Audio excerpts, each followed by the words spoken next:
Alright, ladies and gentlemen, today we're going to be working through our last bit of notes. I couldn't find a really good video this morning, so instead I'm just going to have our friend Gandalf follow us through these notes. He's going to go ahead and help us out.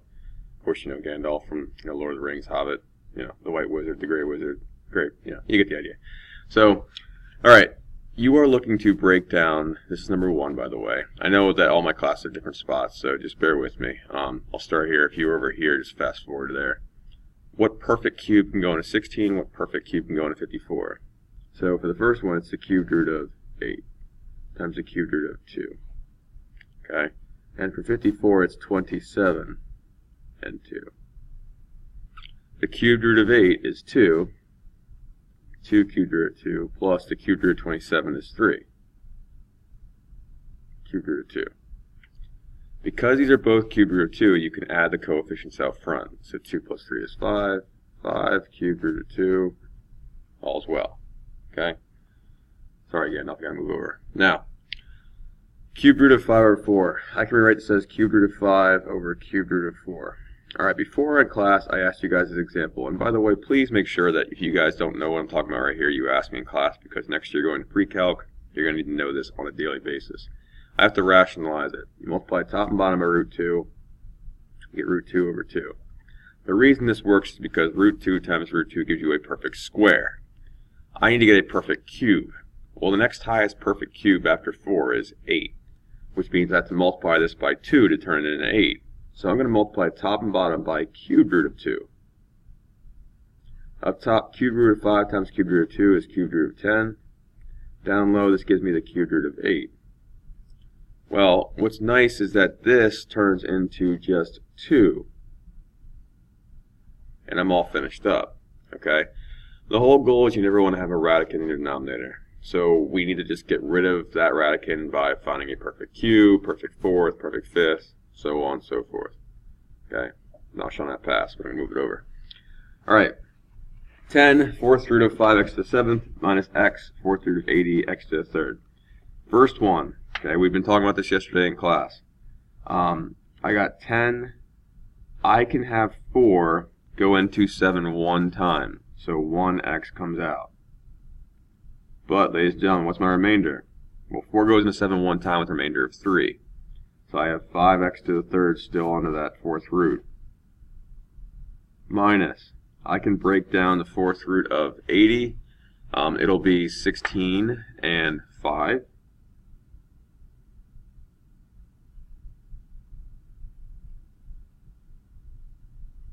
Okay, the fourth root of 16 is just 2.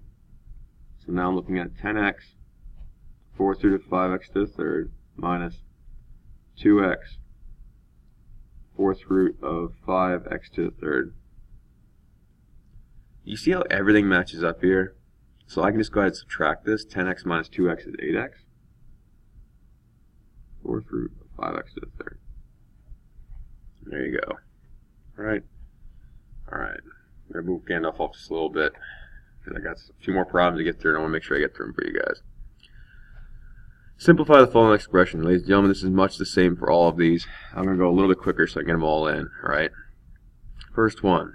12. See if I can go just a little bit. Okay. 12 cubed root of 2x, or 2z to the 5th. This goes in one time, so I can pull 1z out. And I'm left with 2z squared. Plus, as far as cubed roots go, this would become cubed root of 27 times cubed root of 2. Cubed root of 27 is 3.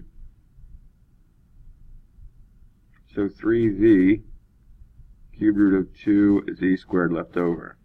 You can do side work like that too. It will help out sometimes. Notice that everything matches up. I got z cubed root 2z squared, z cubed root 2z squared. So up front, 12 plus 3 gives me 15, and then everything else just stays the same. If you guys have any questions on any of these, feel free to ask. Alright, cubed root. Cubed root of 16 over 25.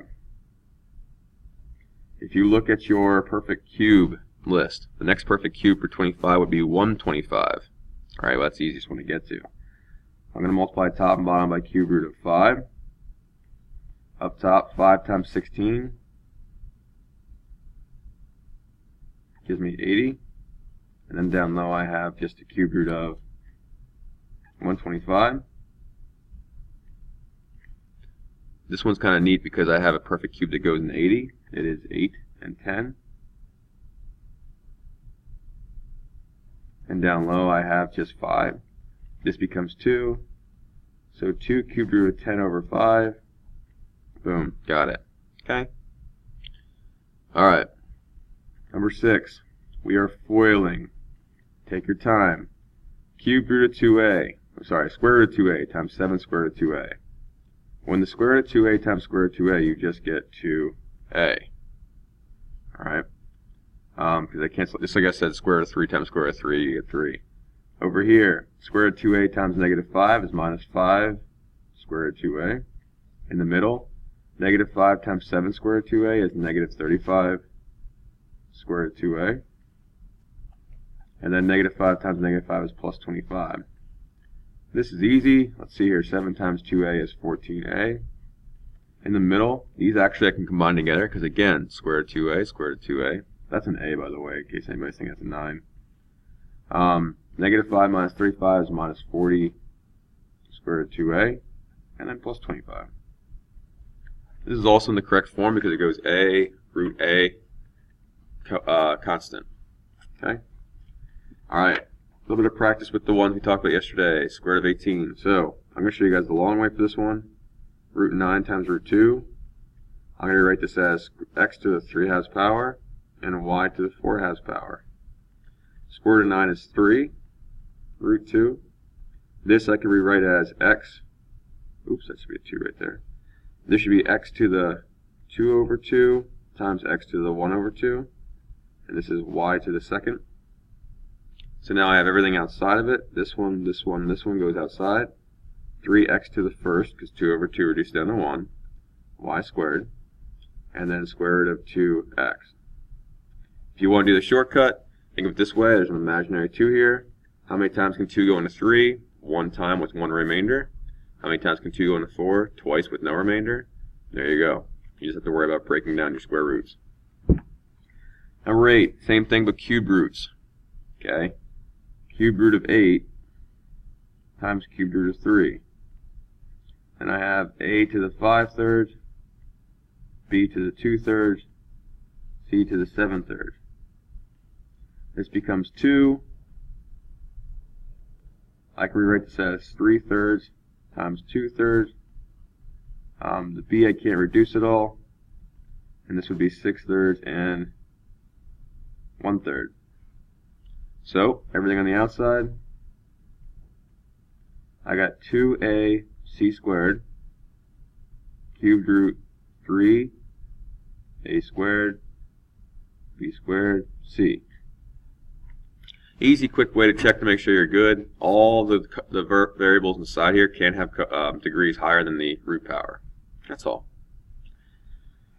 Okay, I can multiply things inside the radicand and outside the radicand. So 2 times 4 is 8. Underneath it, I got 5. X to the 3rd times x is x to the 4th. Y squared times y to the 3rd is y to the 5th. Now I break it down. There's no perfect square that goes into 5. So 8 root 5. I can rewrite this as 4 over 2. 5 over 2. I can rewrite this as 4 over 2. 1 over 2. So 8 x squared y squared square root of 5y. Guys, I'm going a little bit fast through this. If there's any of these questions you'd like to talk to me one-on-one, please come up to my desk and just talk to me. Alright? Okay. Number 10. Now I do have a fraction here. Before I do anything, I want to reduce down as much as I possibly can. I'm going to try to do it one more time. Hopefully, yeah, okay. So I have 4 over 20. That reduces down to 1 over 5. X squared over x. Top minus bottom. 2 minus 1 is just 1 on top. And then 1y on top. And then z to the 5th down low. Okay? So, let's see what we can do here. Up top I have square root of xy. Down low I have square root of 5 z to the 5th. I can pull out like a 2 can go into 5 how many times? Twice. With remainder 1. Okay, this is more of a challenge problem, but if I want to get rid of the square root of 5z down low, I can just multiply top and bottom by square root of 5z.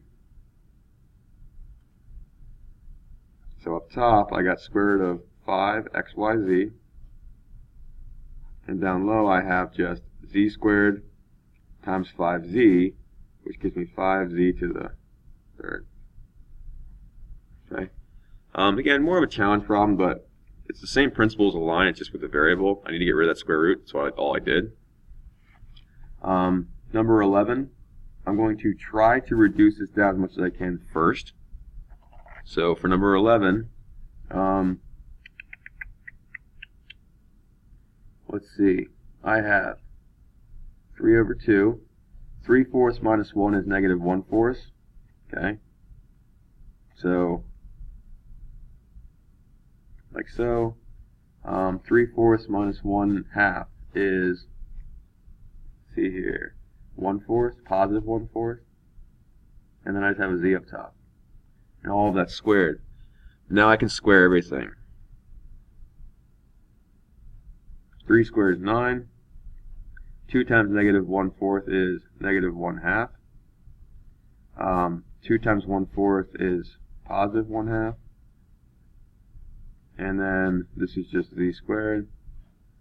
And then down low it's 4. The only other thing I really want you to do in this one is to send this downstairs, negative exponent.